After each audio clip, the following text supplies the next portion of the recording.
लहानपणी तुम्ही सुद्धा तुमच्या मामाच्या गावाला गेले होते काय? आता जाताय काय? आता नाही तर गेले ते दिवस, राहिल्या त्या आठवणी, परंतु त्या आठवणी मी पुन्हा जिवंत करणार आहे. आज मी तुमच्यासाठी घेऊन आलो राजुरा, जे की चंद्रपूर जिल्ह्यावरून फारसं लांब नाही आणि त्या राजुऱ्यापासून 7 ते 8 किलोमीटर अंतरावरती असलेला मोकळा श्वास. एक मोकळा श्वास जो आपल्याला शहरामध्ये मिळत नाही तो मिळणार इथे. इथे आल्यानंतर मग क्षणभर विश्रांती तर घ्यावी लागणार. तर क्षणभर विश्रांतीचे इथे उत्कृष्ट असे कक्ष उभारले गेले. सोबतच जे लहानपणीचे खेळ तुम्ही खेळायचे ते संपूर्ण खेळ इथे उपभोगायला मिळणार.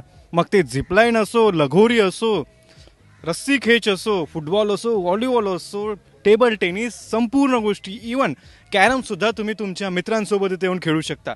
आणि या उलट यांची वैशिष्ट्य सांगायचं झालं, इथे तुम्हाला मिळणार हुरडा, ज्वारीचा तो अस्सल हुरडा आणि अस्सल गावरानी चवीचं जेवण. कॉर्पोरेट मित्रांसोबत, फॅमिली सोबत अथवा स्कूल ट्रिप ऑर्गनाईज करू शकता. एक मोकळा श्वास इथे स्विमिंग पूल मध्ये